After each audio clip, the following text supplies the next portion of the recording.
Welcome friends. So let's start to discuss about the properties of the elements in the periodic table. Especially we are now talking about the modern periodic table. So we have to understand now the modern periodic table. We have to keep more and more attention towards the classification which is based on the modern periodic table. Okay, so here what we have to do, the first thing is that the title of the today's topic is the modern periodic table and electronic configuration. So here we have to focus especially on the electronic configuration of the elements. So you studied in your previous standards how the electron are configured in an atom. That is the arrangement of the electron. We are talking about the electronic configuration. So what electronic configuration is? We studied various type of atoms, and all atoms have different number of electrons in it, and the electrons are configured or electrons are arranged. Actually these are filled in specific orbits. Orbits are there, not as usual. So that is the electronic configuration. So whenever we study the elements in the periodic table, modern periodic table, so we have to focus on the periods which are the horizontal rows and the groups which are vertical columns. So along a period and along a column, which elements there are and how they show the similarity or the differences in their properties. Here we have to focus chemical properties as well as physical properties and many more things. Whenever you will go to higher standards, you will get the idea of that much more vastness in the classification of the elements and the things associated with it. So let's focus within a period, what happens along a period, or if you consider any period. There are 7 number of periods. So if we consider any period through the group, so there are 18 groups. So there might be sometimes in first period there are only 2 elements, second and 3 period there are little element, and then next, that means from 4th period there are maximum number of elements. So there are some elements which are close to each other or they are lying in their neighborhood. So we can say simply the neighboring elements have the slight difference in their properties. Properties are different but not much more, or the difference is not much more considerable. Okay, so slight difference is there in their properties. Properties are changing. If the elements are distant, that means one element on this side and another element quite after some elements, then there might be the greater or remarkable difference, that is the wide difference. So the elements will differ widely. म्हणजे नेमकं काय आपल्याला इथं लक्षात घ्यायचं आहे की ज्यावेळेस आपण पिरियडिक टेबलमध्ये एलिमेंट्सचा विचार करतोय आणि त्यांचे इलेक्ट्रॉनिक कॉन्फिगरेशन विचारात घेतले, कारण आपण ह्या मॉडर्न पिरियडिक टेबलमध्ये मोस्लेनं सजेस्ट केलेलं जी इलेक्ट्रॉनिक अरेंजमेंट आहे किंवा क्लासिफिकेशन आहे त्याच्यामध्ये ॲटॉमिक नंबर आणि ॲटॉमिक नंबरचा आणि इलेक्ट्रॉनिक कॉन्फिगरेशनचा खूप जवळचा संबंध आहे, क्लोज रिलेशनशिप आहे. त्याच्यावरतीच हे सगळं बेस्ड आहे हे आपण समजून घेतलं. मग ह्याच्यामध्ये इलेक्ट्रॉनिक कॉन्फिगरेशन हा सगळ्यात महत्त्वाचा मुद्दा ठरतो. आणि मग जे एलिमेंट एखाद्या पिरियडमध्ये, म्हणजे ज्याला मराठीतून आपण आवर्त म्हटलेलं आहे, एखाद्या पिरियडमध्ये किंवा एखाद्या आवर्तामध्ये जर जवळजवळचे म्हणजे शेजारची एलिमेंट्स असतील, एक एलिमेंट की लगेच दुसरा असेल, तर त्या 2 एलिमेंटच्या प्रॉपर्टीमध्ये फरक असला तरी तो खूप जास्त असणार नाही. आणि एकमेकांच्यापासून दूर एलिमेंट्स असतील तर त्यांच्यामध्ये मात्र रिमार्केबल किंवा आपल्याला लक्षात येईल इतका ठळक फरक आपल्याला त्या एलिमेंट्सच्या प्रॉपर्टीमध्ये जाणवतो. हे सगळ्यात महत्त्वाची गोष्ट आहे. आपल्याला हे डिफरन्सेस किंवा ह्या जे कॅरेक्टरायझेशन आहे एलिमेंट्सचं किंवा कॅरेक्टरिस्टिक्स किंवा प्रॉपर्टीज असं म्हटलं तरी चालेल, आपल्याला ट्रेंड्समध्ये बघायचं आहे वेगवेगळ्या प्रॉपर्टी स्टडी करताना. आणि अलॉंग ए पिरियड आणि अलॉंग ए ग्रुप कशा पद्धतीनं व्हेरिएशन प्रॉपर्टीजचं होतं हे आपल्याला विथ एक्झाम्पल आपण डिटेलमध्ये बघणार आहोत. सेकंड थिंग आहे, in same group means these are the vertical column. Group 1, group 2 up to group 18, there are 18 groups. So what is the important characteristic? the similarity, similar properties are there, म्हणजे ग्रुपमधले सगळे property अगदी वरचा element असेल it will have some properties and same property will be shown by some the element which is on the down side, किंवा जो बॉटमला element असेल तो सुद्धा वरच्यासारखी प्रॉपर्टी दाखवेल. मग फरक काय पडतो, there is the similarity and gradation in the properties of element. Gradation म्हणजे ज्याच्यामध्ये ज्या प्रॉपर्टीज असतील त्या प्रॉपर्टीज, म्हणजे मराठीमध्ये त्याला प्रवणता असा शब्द आहे. प्रवणता म्हणजे नेमकं काय की एखादं आपण नॉर्मल एक्झाम्पल घेतलं, म्हणजे समजा आपण वाटर घेतलं आणि त्याच्या एक फिक्स अमाऊंट ऑफ वाटर घेतलं, त्याच्यामध्ये काही अमाऊंट ऑफ शुगर टाकली तर त्याचा स्वीटनेस काहीतरी असेल. पुन्हा आपण शुगर वाढवली त्याच पाण्यामध्ये तर स्वीटनेस वाढेल, तसंच आणखी शुगर वाढवली तर तो स्वीटनेस वाढत जाईल. अशा पद्धतीची याला ग्रेडेशन म्हटलं जातं. म्हणजे त्या प्रॉपर्टीज आहेत त्या प्रॉपर्टीजची क्वालिटी किंवा त्याची इंटेन्सिटी ऑफ द प्रॉपर्टी असं म्हणूयात. फॉर एक्झाम्पल एखादी प्रॉपर्टी आपण विचारात घेतली, म्हणजे मेटॅलिक कॅरेक्टर घेतलं तर ते मेटॅलिक कॅरेक्टर वाढत जाईल, किंवा ते कमी होत असेल तर कमी होत जाईल. तसं इलेक्ट्रोपॉझिटिव्हिटी, इलेक्ट्रोनिगेटिव्हिटी बऱ्याचशा प्रॉपर्टीज आपल्याला स्टडी करायच्यात, तर त्याला म्हणायचं ग्रेडेशन. ग्रेडेशन म्हणजे प्रॉपर्टी सेम, फक्त त्या प्रॉपर्टीची इम्प्रूव्हमेंट होत जाते, हाय लो किंवा low to high whatever. So this is the similarity and gradation in the properties of the elements. कुठं आपल्याला बघायला मिळतं, we can observe it in the same group. Same group म्हणजे आपल्याला वरून खाली यायचे किंवा खालून वर जायचे, प्रॉपर्टी त्याच असतील मात्र त्या प्रॉपर्टीमध्ये थोडासा आपल्याला प्रवणता दिसून येते. मग याच्यावरून आपल्याला एकाच वेळीत निष्कर्ष असा काढता येईल की characteristics of group and period are due to electronic configuration. Characteristics of elements सगळ्यात महत्त्वाचं काय, त्या पिरियड असेल किंवा ग्रुप्स असतील तर त्याच्यामधल्या एलिमेंटच्या प्रॉपर्टीज हे this is the outcome of the electronic configuration. Electronic configuration कुठल्याही एलिमेंटच्या प्रॉपर्टी डिसाईड करतं, ही सगळ्यात महत्त्वाची गोष्ट आहे. आणि त्यामुळे इलेक्ट्रॉनिक कॉन्फिगरेशन आपल्याला विसरायचं नाही. आपल्याला बरेचसे ट्युटोरियल्स नंतर सोडवायचे आहेत. Some self tutorials will be there, की कुठलाही एलिमेंट घेतला की त्याचं आपल्याला इलेक्ट्रॉनिक कॉन्फिगरेशन सांगता आलं पाहिजे. हा सगळ्यात महत्त्वाचा इंटरेस्टिंग पार्ट आहे, कारण याच्यावरती ह्या प्रॉपर्टीज कळल्या तर रिॲक्शन्स कळतील आपल्याला, केमिकल प्रॉपर्टीज वेगवेगळ्या एलिमेंट्सच्या आपल्याला समजून घेता येतील. मग आपल्याला कुठल्याही एलिमेंटचं ह्याच्यामध्ये काय संबंध आहे की एलिमेंटच्या प्रॉपर्टीज, कुठलाही एलिमेंट असेल आणि त्या दोन एलिमेंटच्या प्रॉपर्टीजमध्ये जर कम्पेअर करायचं झालं, if we want to compare the properties of elements, मग आपल्याला इथं पिरियॉडिक टेबलमध्ये कम्पॅरिझनमध्येच आपल्याला ग्रुप आणि पिरियडच्या कॅरेक्टरिस्टिक लक्षात येतात, जे आपण ऑलरेडी बघितलं आहे. म्हणजे काय, in short, along the group similarity and gradation, there is the similarity and gradation, आणि in a period slow change in properties. मगाशी ग्रेडेशन शब्द वापरला आपण, तिथं प्रॉपर्टीज सेम आहे, त्याच्यामध्ये स्लो स्लो स्लो व्हेरिएशन होईल, आणि इथे प्रॉपर्टीमध्येच बदल होते. म्हणजे ही प्रॉपर्टी आहे, पुन्हा थोडी वेगळी प्रॉपर्टी आपल्याला बघायला मिळते. Slow change in properties from one end to other end. म्हणजे आपण लेफ्ट टू राईट गेलं, आपण सुरुवातीला असं म्हटलं की S block, P block, D block, खाली एफ ब्लॉक, आणि असं म्हटलं की पी ब्लॉकमध्ये एक झिगझॅग लाईन आहे, झिगझॅग लाईनच्या राईट साईडला नॉन मेटल्स येतं आणि लेफ्ट साईडला सगळे मेटल्स आहेत, आणि अलॉंग द लाईन मेटलॉइड्स आहेत.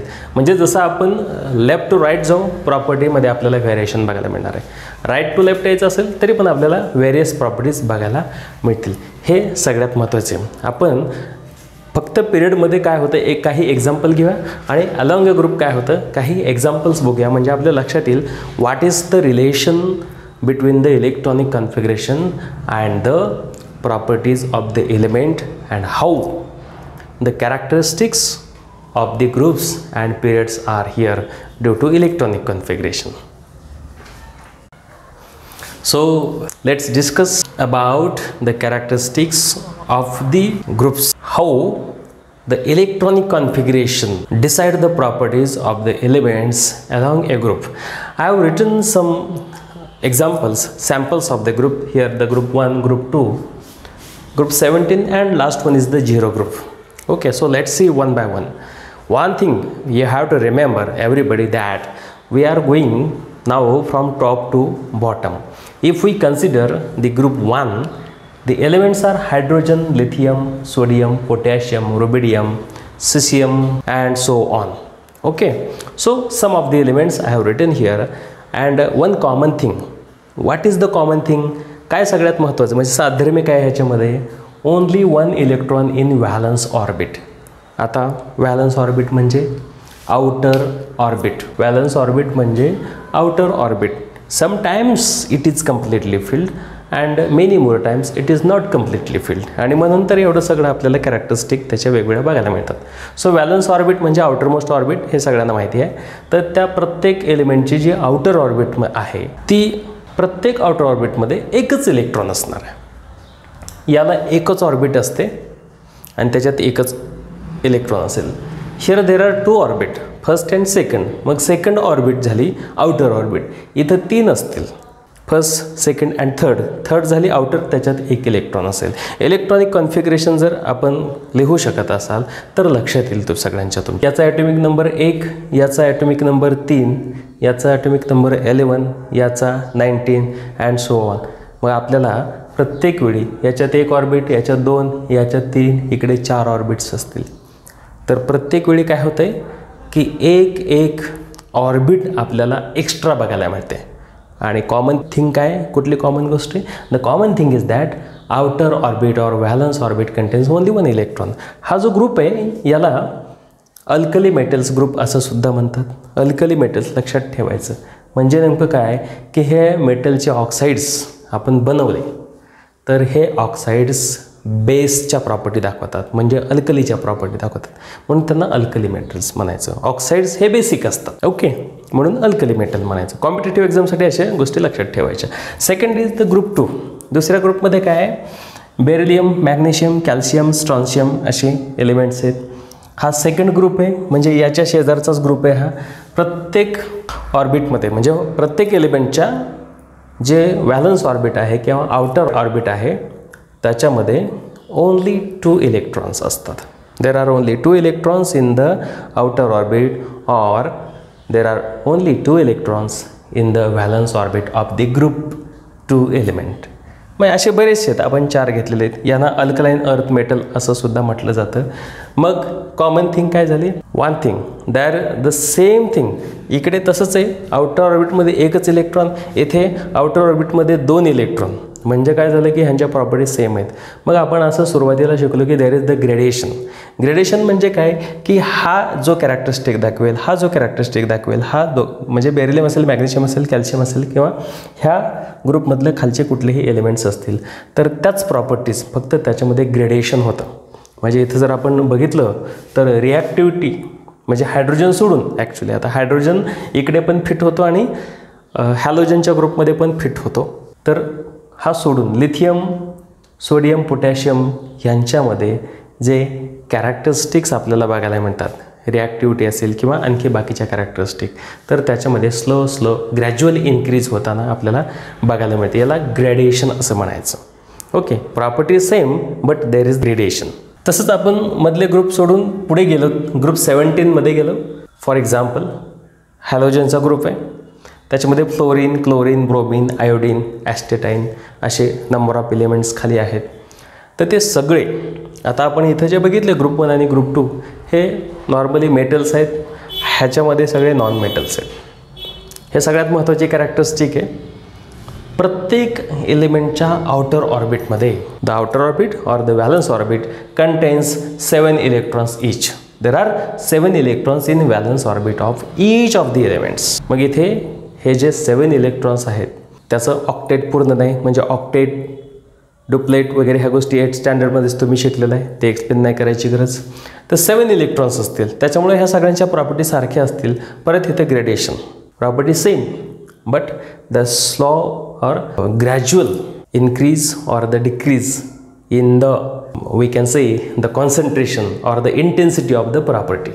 Okay, and the last one is the zero group. Helium, neon, argon, krypton, radon, xenon, radon असे आपल्याला एलिमेंट्स त्याच्यामध्ये बघायला मिळतील. आणि ह्या सगळ्या एलिमेंट्समध्ये all the zero group, every element in zero group have completely filled orbit. म्हणजे जी काय ऑर्बिट असेल, मग आपल्याला सब ऑर्बिट्स पण माहिती आहेत, एस पी डी एफ वगैरे, त्या सगळ्याच्या सगळ्या ऑर्बिट कम्प्लिटली फिल्ड आहेत. मग हा ग्रुप आणि इतर बाकीचे ग्रुप ह्याच्यामध्ये काय डिफरन्स आहे की ह्याच्यामध्ये number of electrons, there are several number of free electrons are there is no any free electron. तसा हा याच्यामध्ये नाही घेतला तरी चालू शकतो, कारण हा नंतर 0 ग्रुप ॲड केलेला आहे.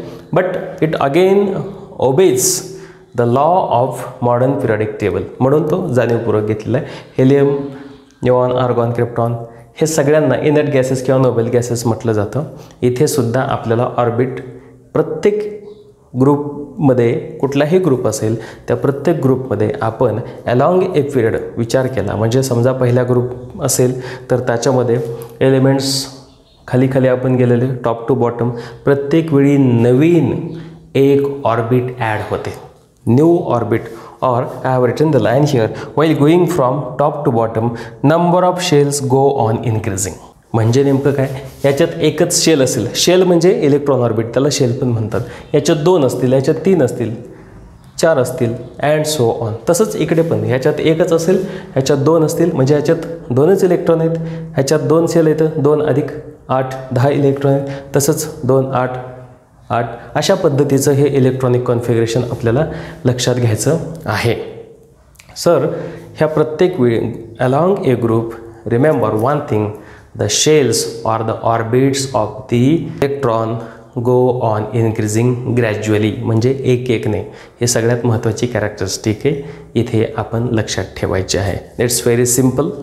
You can have various number of examples. आणि ह्या सगळ्या गोष्टी जर आपल्याला पडताळून पाहिजे असतील, if you want to tally the things, you will be able to write the electronic configuration of the given elements, or some lot of examples in your book are there also.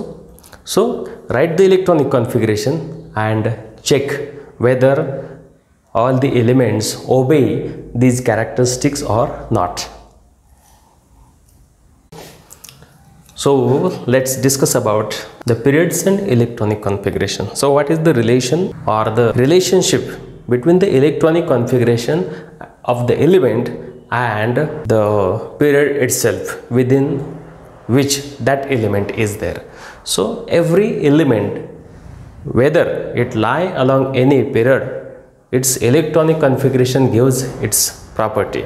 So you have to note the 4 factors or the parameters here. Along a period, what we think or we have to observe the things, number of shells are same. Whenever we go to any period, maybe the first period, suppose first period there are only 2 elements, hydrogen and helium. So there is only one shell, and second thing, number of valence electrons, these are the different. So this is the key point. If we consider the second period, that means second period, the elements like lithium, here I have written lithium, beryllium, boron, carbon, nitrogen, oxygen, fluorine, neon and so on. These are the elements in second period. So what happens, every time as the orbit or the shell is same, we are talking about the valence shell. म्हणजे जी outer orbit किंवा जी बाह्यतम कक्षा असते ती बदलत नाही along a period, तीच असते, पण त्याच्यात भरले जाणारे, फिल केले जाणारे इलेक्ट्रॉन्स मात्र बदलतात, वेगवेगळे असतात. बदलतात म्हणजे ते खाली इथे मेन्शन केलेलं आहे आपण. While going from left to right along a period, समजा आपण लेफ्ट टू राईट निघालो, म्हणजे फ्रॉम लिथियम टू निऑन आपल्याला असं जायचं असेल तर होतंय काय, atomic number increases by 1. Atomic number एक एकने वाढणार आहे, कारण एक एक एलिमेंट आपण पुढे वाढत झालो. One more thing, valence electron increase by 1. Valence इलेक्ट्रॉनची संख्या पण एक एकने वाढत जाते. तेच आपल्याला इथे बघायचं. काही गोष्टी आपल्याला हायर स्टँडर्डमध्ये डिटेलमध्ये बघायच्यात, म्हणजे इलेक्ट्रॉनिक कॉन्फिगरेशन आणि मग व्हॅलन्स इलेक्ट्रॉन्स, मग इलेक्ट्रॉन्स नेमके कसे भरले जातात. आता आपल्याला इथं डिटेलमध्ये न जाता, म्हणजे तिथं ऑर्बिटमध्ये तितकेच इलेक्ट्रॉन असतात, त्यासाठी फॉर्म्युला तो शेवटी मी सांगेल, पण ते कुठल्या प्रिन्सिपलनुसार असतात. मग आपल्याला थोडक्यात काय की अबाव प्रिन्सिपल काय असतं किंवा hunts rule of maximum multiplicity काय असतो, या गोष्टी हायर स्टँडर्डमध्ये लक्षात घेतल्या डिटेलमध्ये. सध्या एवढं पुरेसं आहे की लिथियमपासून आपण निऑनपर्यंत गेलो, म्हणजे इथं 3 4 5 6 7 8 9 10 these are the atomic numbers मग काय होते, atomic number increases by a factor of 1. We are going from left to right along a period. And what happens here in bracket I have written the electronic configuration. आता हे lower elements आहेत सुरुवातीचे, त्यांचं electronic configuration लिहायला काय अडचण नाही. 2 1 2 2 2 3 2 4 2 5 and so on. इथे हा 2 पहिला 2 जो आहे ते फर्स्ट ऑर्बिटमधले इलेक्ट्रॉन्स आहेत आणि सेकंड 1 2 3 जे नंबर्स असतील ते नंबर नेक्स्ट ऑर्बिटमधले इलेक्ट्रॉन इंडिकेट करतात. म्हणजे हे याचा अर्थ होतो देर आर ओनली 2 ऑर्बिट्स. ह्या प्रत्येक एलिमेंटसाठी 2च ऑर्बिट आहेत आणि सगळ्यांच्या पहिल्या ऑर्बिटमध्ये 2 इलेक्ट्रॉन्स कंप्लीट फिरले आणि जी सेकंड ऑर्बिट आहे त्याच्यामध्ये मात्र 1 नंतर 2 नंतर 3 म्हणजे इथे काय झालेले आउटर ऑर्बिटमधले इलेक्ट्रॉन्स म्हणजेच व्हॅलन्स इलेक्ट्रॉन एक एकने वाढत गेलेले आहेत अलॉंग ए पिरियड. हे सगळ्यात महत्त्वाची गोष्ट. म्हणून आपण ज्यावेळेस properties along a period discuss करत असतो त्यावेळेस प्रॉपर्टीज स्लाइटली प्रॉपर्टी चेंज होतात. का तर त्याची व्हॅलन्सी बदलते. याची व्हॅलन्सी आणि याची व्हॅलन्सी वेगळी, याच्यापेक्षा बोरॉनची व्हॅलन्स वेगळी, कार्बनची त्यापेक्षा वेगळी आणि व्हॅलन्सी वेगळी असल्यामुळे त्याच्या केमिकल प्रॉपर्टीजमध्ये आपल्याला डिस्टिंग्विशिंग डिफरन्सेस बघायला मिळतात. आपण हे पण चर्चा केली होती, हे नेबरिंग एलिमेंट्स असतील तर त्याच्या केमिकल प्रॉपर्टीमध्ये फारसा डिफरन्स असत नाही. स्लाइटली डिफरंट केमिकल प्रॉपर्टीज असतील म्हणजे लिथियम आणि बेरिलियममध्ये. पण लिथियम आणि फ्लोरीनचा विचार केला तर वाईडली डिफरंट केमिकल प्रॉपर्टी आपल्याला बघायला मिळतील. हे एक लक्षात ठेवायचं. म्हणजे अशा पद्धतीने केमिकल प्रॉपर्टीजमध्ये आपल्याला ग्रॅज्युअल चेंजेस बघायला मिळतात. There is definite change is there. I have one more example. This is the period 3. So period 3 elements sodium, magnesium, aluminum, silicon, phosphorus, sulfur, chlorine, argon. ह्याच्यामध्ये 11, 12, 13, 14, 15, 16, 17, 18 हे त्याचे ॲटॉमिक नंबर्स आहेत आणि corresponding electronic configuration for the given elements is written here 281, 282, 283, 284, 285 and so on. So 28 is the common factor. That means 2 indicates one orbit, 8 indicates one more orbit and this one indicates the next orbit or the next cell. इथे काय होतं की 2च orbit indicate होत आहेत. इथे 3 orbit आहेत म्हणजे हे ग्रुप 2 असतील तर त्याच्यामध्ये 2 ऑर्बिट आहेत. ग्रुप 3 मध्ये 3 ऑर्बिट्स आहेत. 2 8 8. आणखी एक महत्त्वाची गोष्ट, आपण तसंच पुढे गेलो ग्रुप 4 मध्ये तर 1 ऑर्बिट ॲड झाली. याचं इलेक्ट्रॉनिक कॉन्फिगरेशनचं कम्पॅरिझन करून आपल्याला या गोष्टी लक्षात येतील. म्हणजे 2881, 2882 म्हणजे 288 कम्प्लिटली फिल्ड ऑर्बिट असतील.